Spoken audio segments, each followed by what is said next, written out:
I want to talk about what it means to be a good friend.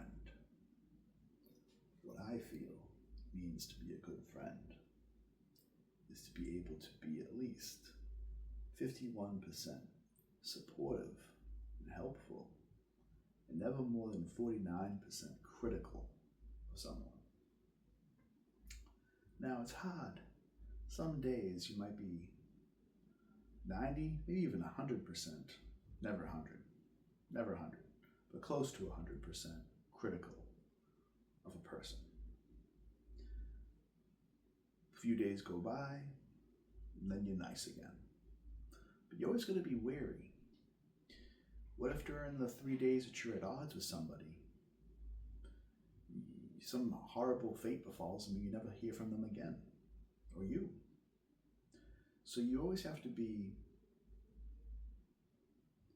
firm, but kind. Kind and firm, tough and fair. To quote that movie with Tom Hanks at the Walmart type store. It's a good one. And I have a problem with all of the online sentiment where we vilify celebrities, which they deserve to be vilified, because they're all either Epstein lists or Diddy guests. So whether it's baby oil or international waters, if you're famous, you're probably a bad person. That said, we're all TV heads. We're all screen heads to some degree or other. Therefore, brother, love one another, even stupid like me. I'm just saying that I don't talk smack unnecessarily, but I cuss and I offend whence offended. And one matter which bothers me persistently is passive aggressivity. And when someone is passive aggressive to me, it just really grinds my gears, because I'd rather you be straightforward and say, why, sir, I protest your desire to frequent my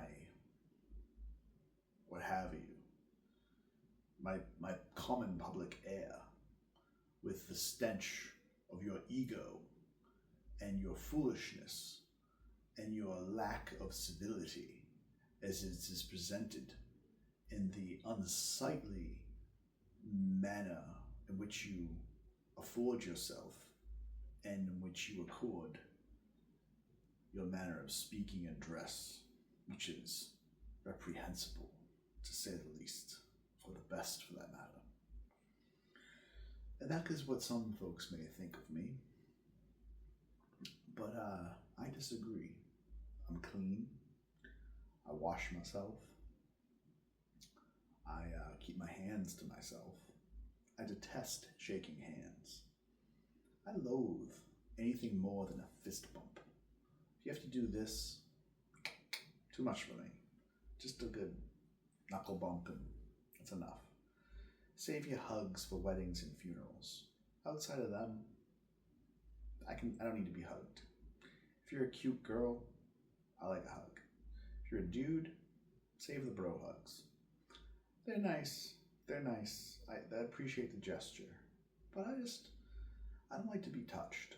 I think most people don't like to be touched. Unless they're being touched by someone they want to be touched by.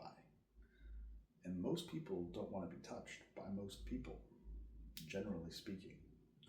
And if that's not the case, better to operate that way, to save face, because it's an well-spoken, unwritten, but well-spoken rule, and probably written too in some parts. Keep one's hands to oneself. And a wise man taught me that on fire guard duty in basic training at the elderly age when I had just turned 31 or 32. So I'm very grateful to that man to this day for squaring me away in a multitude of ways. We all gotta be better than our former selves every day. And sometimes we may slip, but 2 steps forward, 1 step back is still better than no plan of attack. And you can't fight with violence. You gotta fight peacefully. And whether you're the resistance or the empire, whichever side you may be a good person in full sincerity, clarity, honesty, and give more than you take. Maybe those scales will sway in your direction on that fateful day when he calls you up and says, "You've had your play. You're done. My way." It's his way every day. We just do the best we can.